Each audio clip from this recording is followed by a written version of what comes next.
Welcome to the call with Nancy Sabato, where we have Christ centered conversations that inspire and transform. What happens when identity feels like a battle, and how do we find our way from darkness into light? Well, here to talk about this topic of gender identity is my guest, Denise Shick, and she's talking about why she wrote the book, Out of the Darkness and Into the Light. Denise, thank you for joining me today. Thank you for having me on. Well, I know that you have a story, so let's jump into that story so that the audience can understand why we're talking about this topic today. Sure. Uh, when I was 9 years old, my father had taken me outside. I was in the kitchen actually doing dishes, and he said, Denise, can you come out? I want to talk with you. My dad was a serious man. He really wasn't that nice of a loving man either. So when dad said something, you just did it. You didn't question, you didn't wonder, it didn't take very long to do whatever he said. In that time frame of going out from the kitchen door to sitting down on the hill with him behind the garage, he just looked at me. His first words were, I want to become a woman. And this is how you will know when I am feeling this way. And he started to share several sort of details about his life. And I just sat there quietly. I mean, I'm 9 years old. I'm trying to process everything that he is sharing with me. And at the same time, saying, this won't affect you, Denise. Your dad and you are two separate people. But obviously, that was not the mature way of processing this type of news because as soon as he was finished with all the details that he had shared with me, I felt like I'd lost my dad. He didn't want to be my dad. He even shared with me that he didn't want children, so I felt unwanted as a daughter. um, Started to grieve the losses of the dreams that I had because in my vision of what a dad would show a girl what type of boyfriend to date, what type of husband he would give her away at the wedding. Like all those little girl dreams that you have were just shattered at this time. Now, I didn't tell anybody, Nancy, when my father had told me this, and I didn't tell my mother because she was so often sick with migraine headaches that I thought if I tell my mom, I'm going to make her sick.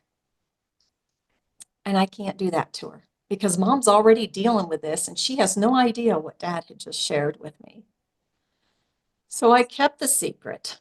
And though that he struggled with his identity from a lot of brokenness that occurred in his life, he continued to stay at home for some years yet. So as far as my journey goes, by the age of 10 and 11, I started to think, did God make a mistake?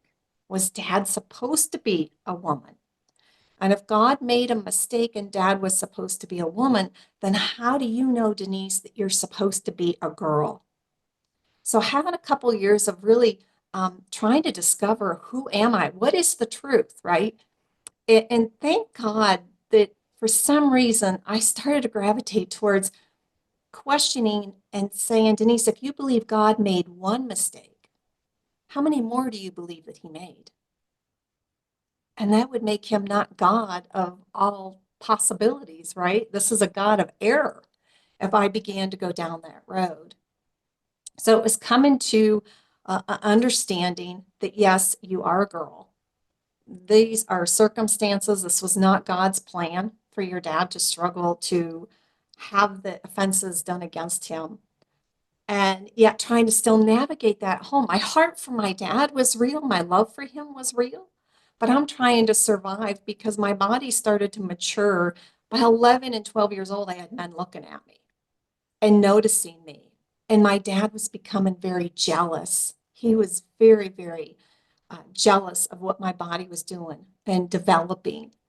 And the stairs, you would have to have been there to have gotten an idea of the glimpses of the uncomfortableness that I had being around my dad and the attitude that he would use.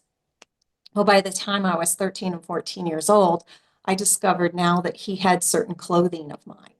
I would put away the laundry. I would be in the truck in his truck and discover some of my things in the back seat or up in the attic. So I'm still trying to survive emotionally with feeling like everything was trying to suck me up into this darkness that he was living in. So I began to drink alcohol, save my babysitting and lunch money for alcohol, and drown myself in that whenever I could outside of the home. I hated going home because I knew the darkness that was there. I understood some of the abuse. My dad was very cruel towards me as I again started to mature and become that teenage girl, and there was some sexual abuse. So it became a point where I had to fight back for myself.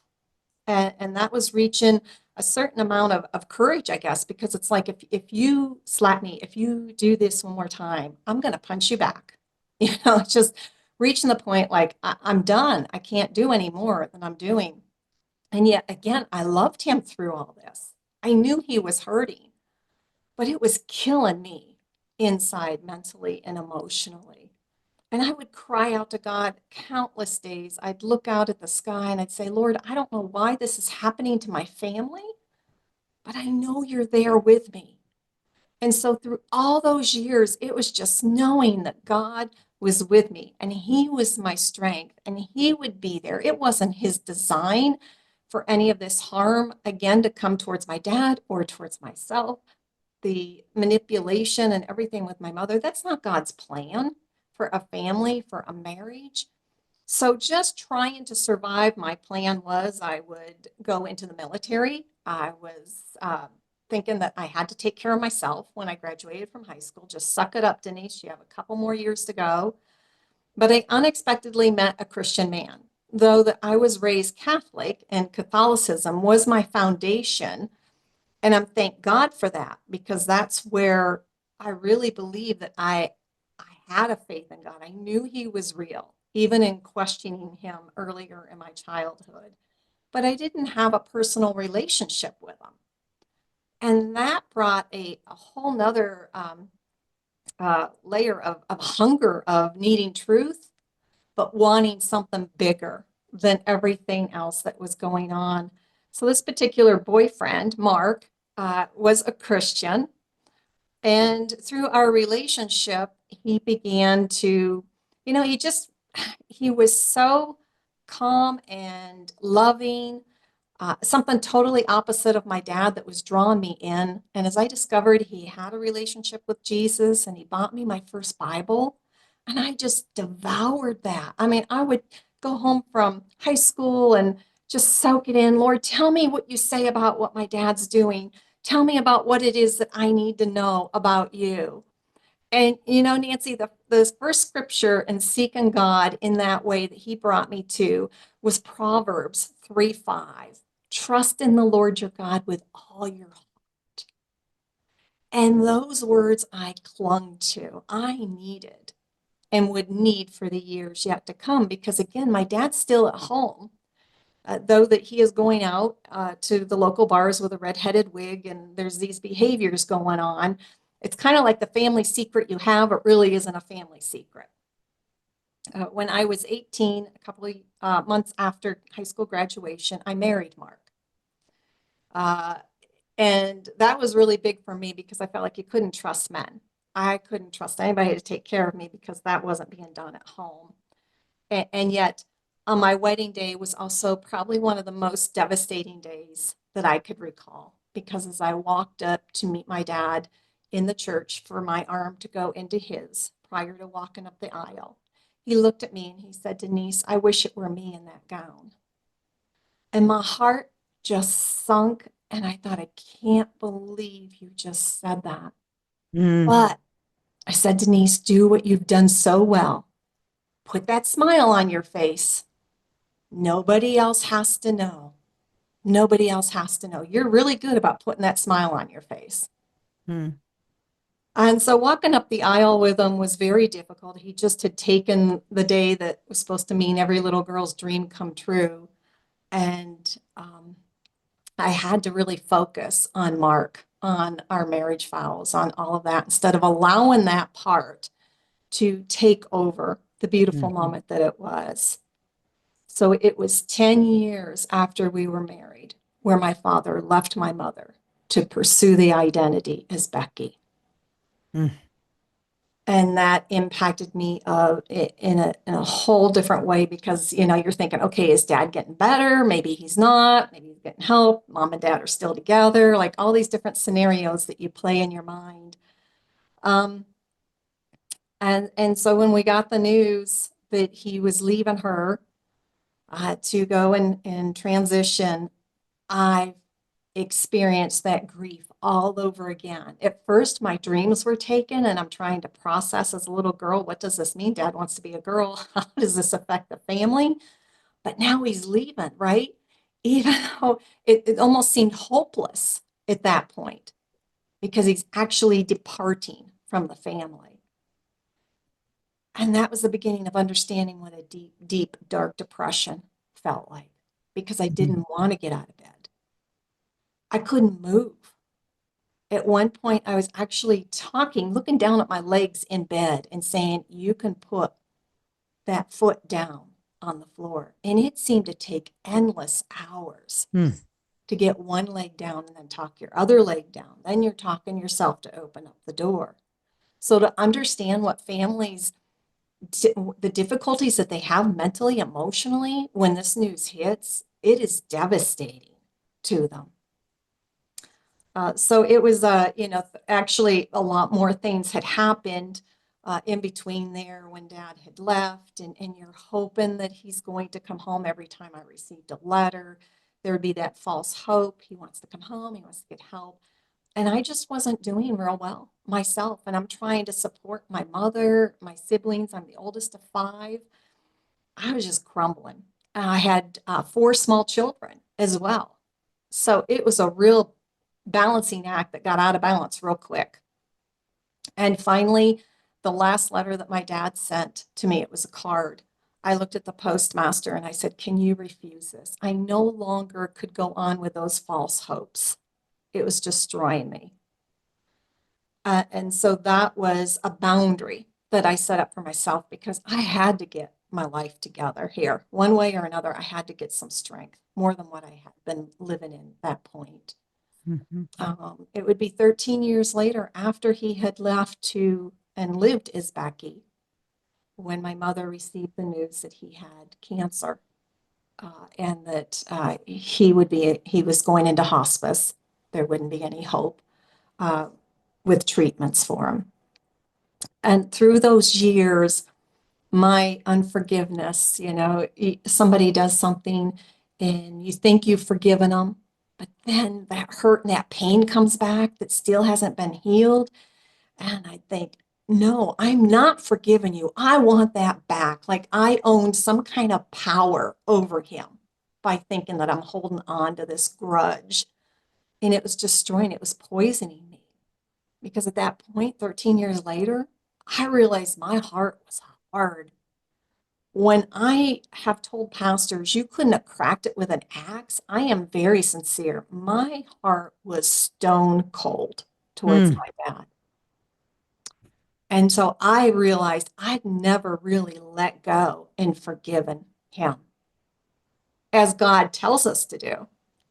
But it's a very hard task to complete when you feel so hurt and betrayed in different ways. Mm. And the Lord said, you need to go and forgive your dad. And my dad was 4 hours away. And I said, no, I'm pretty good right where I'm at. Really felt that way, but God did not give up. He continued to come at me and say, you need to do this before he passes. You need to forgive him. I'm hearing the Lord's voice and what he wants me to do to obey him.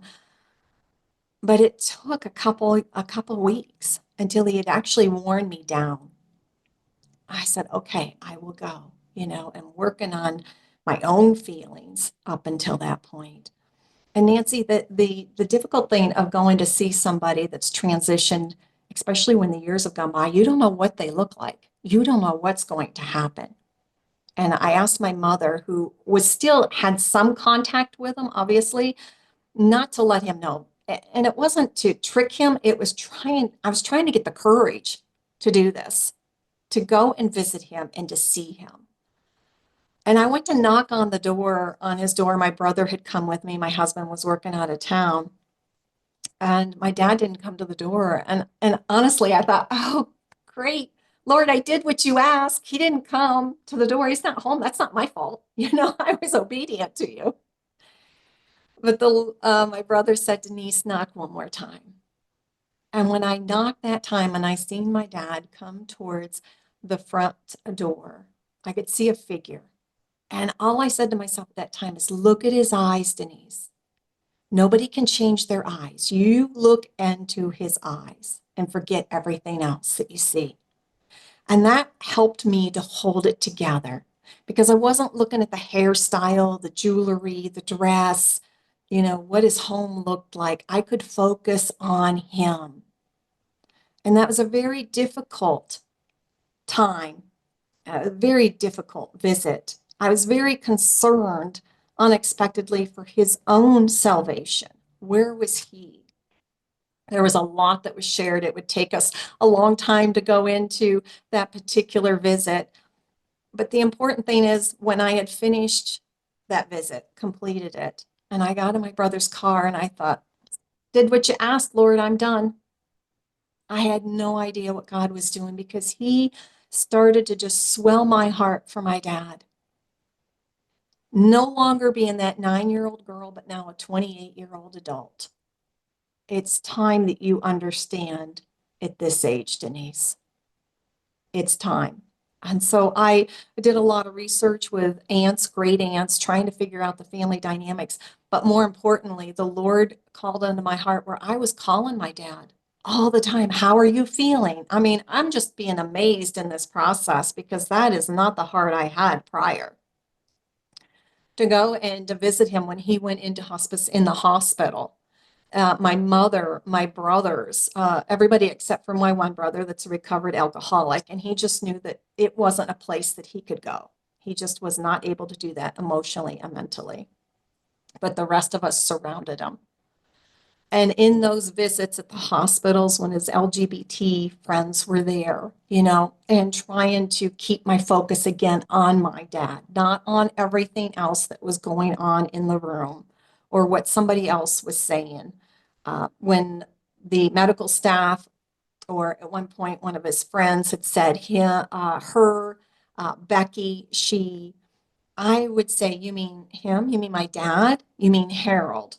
And it wasn't done with a critical heart.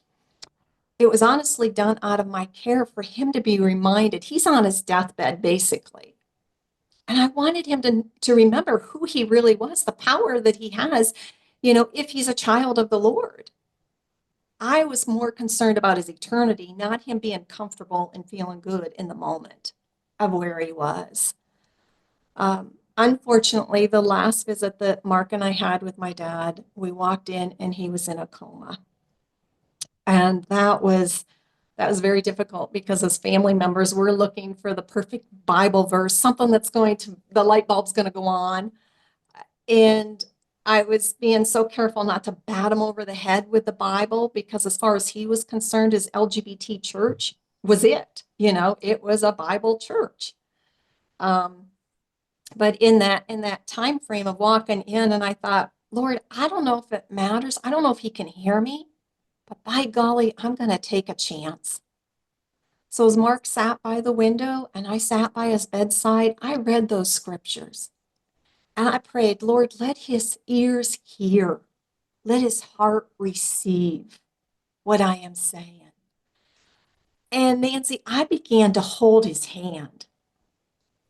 Now, that was huge for me, to actually hold the hand of a man that abused, as far as I'm concerned, it was emotional, it was mental abuse as a child, and then you got the sexual abuse on top of it.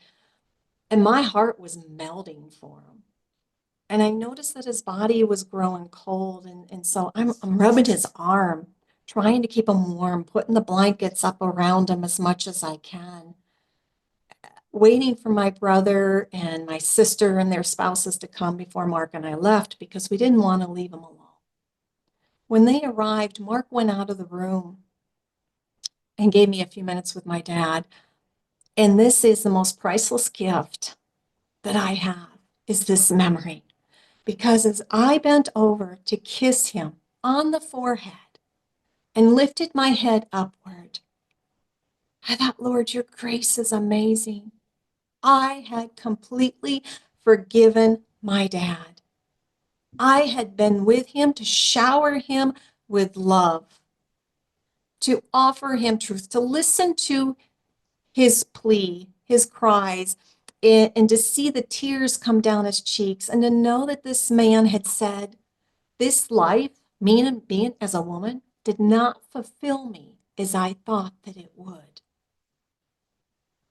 Only Jesus Christ can fulfill us and that hunger that we have for something bigger than us. And that, in short, is a lifetime journey of where I've been, understanding the anger, the denial, and then you move towards anger and everything with the grief and picking up the pieces and trying to be there to support others in the family. And my mother, who sincerely loved this man, to be, in a sense, all that you could be, but leaving the pieces that God had to take care of with them, and trust God with those that I hold so dear in my family. What a story. What a journey. Yeah, it has been indeed. Wow. But it didn't stop there, because now you're in the motion of trying to get people to understand about their identity and about their transgender journey. And, can you share, a story, from somebody that you've been kind of working with? Yeah, I love to share this. There's so many different stories. Um, but let me choose Evie. Um, Evie was 7 years old when she was raped. Her mother told her, don't you tell anybody. You cannot tell your dad because he will go to prison. He will kill the person that was his family member that had done this to her, the violent act against her. And so she kept it in for years. It wasn't until she was 56 when she had called us after several counseling sessions where she broke down and never told anybody else, never even talked another time with her mother about the rape that she had endured and how that impacted her. Evie was 17 and became involved in a same-sex relationship with another woman who had children. Eventually, the woman said, if you become a man, I will never leave you. Mm, What did the woman do? She left Evie for a biological man after Evie had done all that she could to have her physical appearance as a man, and indeed she did. So Evie had met the expectations of what somebody else said, trying to find her value and her identity and how somebody else needed her or wanted her, all along ignoring her hurt heart mm, and all the scars that were underneath. There was so much that she had to deal with throughout life. And yet, this is where the Lord's amazing. As family members, many times we think we're the answer, when really it's Jesus Christ. It's God that's got to reach their heart. We can try to manipulate and try to do whatever we think we need to do to make this happen or to make it happen faster than God's plan, but we end up making a mess of it. And I say that because it's so unique how often, countless times I've heard where it's the Lord that speaks to the loved one, that draws them out of that dark place where they are. And that's mm, exactly what happened with Evie. God came in, what she was a late night person. mm, And she said the Lord come to her in the middle of a show, like she's hearing this voice that says, Evie, come back. And she says, it took her a moment to realize that it was God, because in her words, the sheep don't forget the shepherd's voice. And when he said, Evie, come back again, she said, I can't, Lord. Look what I've done. Look what I've done to my body, to your creation. And he said, come back. And finally, Evie had given in to the Lord and said, oh, okay, I, I will leave it. I will leave this life, but you have to show me how because I don't know how. This is all Mm. I've known for so long. That was her identity. She became the son to the parents where they identified her as the son. She became the son-in-law to, others in the family, the brother, everybody that affirmed her in this. So it was very chaotic for her to all of a sudden want to change and navigate. But all she still says today is, for God, all the glory, I will do what he asks. And God was there with her, not just through the counseling and the care that she received from us, but from people that stood alongside of her. In churches, people say, I don't know the first thing what to do. How do I help somebody like that? Well, it might be just confessing before the Lord, I don't know what to do, but will you show me? It might be offering them out for a cup of tea or a coffee into a Bible study, disciple them so that they can know more about the heart of Jesus. Let Jesus do his work. We Mm. do our work by loving people and accepting them where they are and watching what the Lord does through the fruit of his word. Mhm. And so Mhm. Evie had a church that come alongside of her. She was moving and she said, Denise, do you know any churches? And luckily I had a colleague that I trusted. And he said, this is the perfect church for her. And it happened to be his location. Mhm. And so he and his wife nurtured that relationship. And Evie got into a Bible study with men and women. She went to the pastor. Now, this is the unique thing. When she went to the pastor, she said she wanted to go into more of a study group. And he said, well, what study group do you want to go into? And she said, well, the men's. And the pastor said, how do you feel those men are going to feel when they find out you're really not one of them? And she said, wow, I hadn't even thought about that. Feeling Mm. like she would be manipulating the men into believing that she was something other than who she was. Mm. But it wasn't done in a criticism way. The spirit of it was love. It was, we want to come alongside and support you. We want to build you up as God sees you. Mm. And that's what these folks did in so many different ways. When you're saying that, I'm thinking to myself, maybe in a sense she was thinking, well, gee, if I'm around men in this Bible study, I feel protected because then I don't have to worry about, you know, being judged or I'm coming, she maybe felt safe that way as she tried to do that in her relationship. I'm just I'm grabbing at things, but you don't know what's going on in No, their minds. how would the women react to her when she looked like a man? Yeah, She would feel rejected where she's right, already felt rejected before. And right. so, attending a Bible study where there were men and women both was very foundational for her. Yes. Then, when she made the decision to have her birth name back, there was an elderly couple that was retired, and she asked them for support, and they drove her to the courthouse. This wasn't to like, you're going to do this, to bully her in some way. She's Yeah. asking for their support, and they're offering it. They went to the courthouse with her to give her that emotional support that she needed to walk in those doors. And then Yeah. they took her out for lunch, as we would do with any friend going through a difficult time. There was another friend from the church that took her clothes shopping. Now, some people think, well, she's becoming a woman, so she's going to put on something really feminine, flowery, lacy, whatever. That was never Evie's style. And this girl understood it. And after being able to talk with her about Evie's fears uh, in a phone conversation with her, we talked about her going into the women's department, which is still huge for Evie to do, but to take her where the polo shirts, where the t-shirts were, where the items that she would be more comfortable so that it wouldn't cause um, the anxiety to rise up in her. And so this young woman had done that. Where a couple other women from the church understood Evie's fear of going into a women's restroom. But now she's starting to detransition. And with that, she starts to lose some of the effects of looking like a man. And so they went to a private location where they could, in a sense, practice with Evie going in and out so she would become comfortable into going into that women's restroom as she continued to detransition. What Evie would do before that is she just wouldn't go to the restrooms. She would hold it till she got home.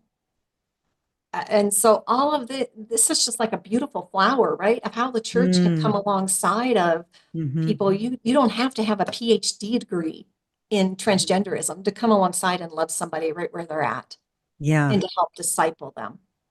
I think too, as you're talking, all the things that she was so afraid of doing, it's almost like she was living in her own prison, right? Yes, And that's what happens to people when they don't, even if it has nothing to do with transgender or identity, it's just, people do not transform unless they come to Christ and they ask him to break free of the fears that they have had and the things that they were ashamed of once, and now he breaks that chain, and then they can be who God meant them to be. So exactly. I'm so grateful that you're here today, because if anybody has just joined us, we are talking with Denise Shick, and she has just spoken about her journey with her father and her family, and a little bit about some people that she's known from church, and that are going through the transgender and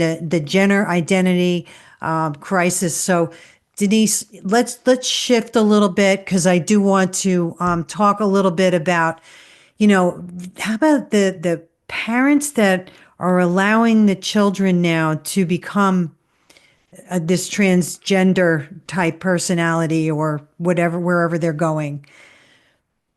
Yeah, I think, it is one of the gravest mistakes that our society is ever making. It is emotional and physical abuse on that child. First of all, we understand that our brains do not fully develop until they're anywhere from 23 to 25 years old, depending on the study that you look at. And so to approve and to take a child that just wakes up or feels uncomfortable in who they are, believing that this is the answer to transition, to take the pre-blocker hormones, to dress like, to be accepted like, is absolutely, to me, that is a sin. Mm, It is a grave, again, it is going against every grain of who that child is and could become. It is life-taking instead of life-giving. mm, So it is what we've seen in society. I never thought in my lifetime I would see what I have. The great concern is here we have this going on in society for what, like 10 years? And what I'd like to see is some studies done in another 20 years, 30 years. Where are they mentally and emotionally? Because so many people that identify as transgender are on anxiety medications. They're on antidepressants, including testosterone hormones, everything else that is, all that it does is it fills the pocket of the physicians, of the pharmaceutical companies, and then if they need mental and health care the rest of their lives, instead of a life of freedom where that God has for each of us, and knowing who we are as his children.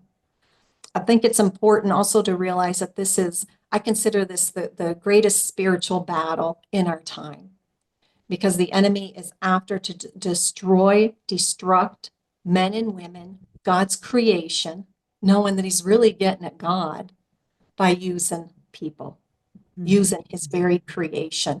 And when he destroys our bodies, the consequences of that as well.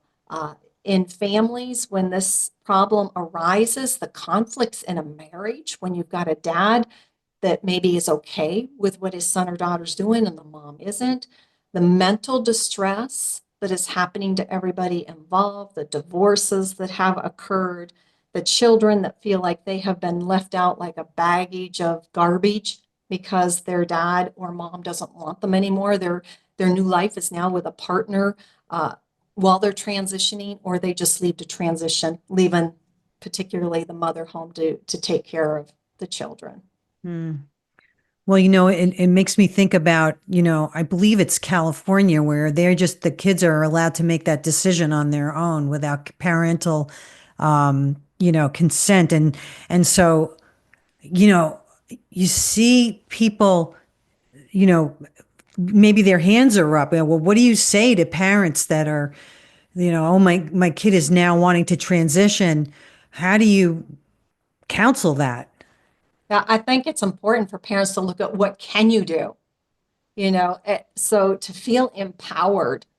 What can you do? You can spend time with your child, particularly, when we look at the younger children, to have that one-on-one time to be a part of, no matter what age the child is, show them what is God honoring as how we treat each other as husband and wife, as a gender, to respect women, that you don't abuse women, for women not to always put down dad because he did something wrong, so that the son doesn't think, I don't want to be like dad because I don't want a wife speaking about me like that. There's so many things that we can do as parents, have as healthy of a relationship as we can with that child, even if they are saying they want to transition. My words to you is get busy and get into your child's life as much as you can. Be a guiding tool for them, a relational tool for them. And if you've been really rough, judgmental towards that child, or hurtful in some way, maybe even the way that you've not always built them up, apologize for that. Just say, I'm really sorry. I'm really learning that I could have done better, and build from that foundation upward with the child. But the relationships are so important. Mom and dad still have a lot of influence. You Mm. also have the right to take a look at the social media, learn what your children like. Why do they like it? Bring conversations to the dinner table Mm. about these things. Mhm. Even the fact of asking your children, I realize these LGBT issues are a pretty big thing. How do you think the church could have handled it better? What would you like the church to know about what you and your peers are going through? Mm. Bring that child into a conversation so they feel a part of the solution, possibly, depending on what they have to answer, but they're feeling like you value their intake. Mm. Hmm. It makes me think also about, churches like, no, these kids, what if they've been brought up in a church all their life, and then they go off to college, and then they start to identify with the LGBTQ community because they feel ousted maybe by other people and they can't make connections or friends, but then they come along and they're welcoming, and then that child, adult, young adult, now is starting to follow that. So, Yeah. what can a what can a parent do? Yeah, I think, one of the things that once our children go off to college, we realize they're at adult age. So one thing particular to remember, because they're also trying to take care of themselves when their loved one comes out, and those emotional issues, as I had said about where I was in a place, or boundaries. Know where your boundaries are, first of all, but also let your child know that you don't know what the LGBT might be telling them, but that you love them, that you deeply love them, and that you will always be there, that you don't agree or believe that this is God's best for them, but you want them to know that you love them. And if they can be there, if I can be there as a parent to help you in some way that doesn't conflict with my beliefs as a Christian, then I want to be there for you. Mm. I hope you understand, these are just some of the things I hope you understand. That I'm a Christian. And when I say that, well, I don't agree, it doesn't mean I come against you. We have a different belief system Mhm. that we're operating from. Mhm. Mhm.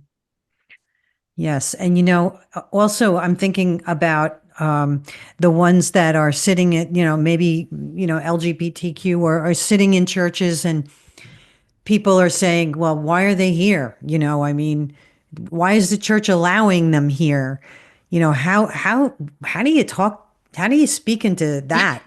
Yeah. So, and I can say that I can relate to that because there was a time where my dad came to church after I was saved, and I thought, what are you doing here? I don't want you here. So I get so many parts of where people are or where they have been in this. But by golly, if they are truly seeking God, then that is exactly where they need to be. And our job as the church is to come alongside of them, make them feel welcome, not rejected like the LGBT is going to tell them. They're not going to want you there. They hate you. You make them uncomfortable. Well, nothing like taking our uncomfortableness and showing them the love as Jesus would show them. Because that person that you are brushing off and thinking doesn't belong there could become a mighty man or woman of God that God ends up using to save countless others. You don't know, it could become a preacher. We don't know what service or how the Lord will use them. But that person, if the church doesn't reach down, what are they doing? They're basically sending them to the LGBT churches. Hmm. Hmm. So we Exactly. have to get our stuff together as a church and realize it's not about us. It's not about us feeling good Hmm. about ourselves or, oh, wasn't it a pretty service today? And everybody was so polite. Jesus went into the tough places where the sinners were, and he showed them love and truth. And Hmm. so I think it's so important to be a great example of Jesus Christ and Hmm. go where the Pharisees wouldn't go. Hmm. Very good. Very good. Now, can you tell the audience what you are doing in your ministry? So, if anybody wanted to contact you or know a little bit more or ask you some questions, can you talk about that a little bit? Sure. We basically we have been around for 23 years.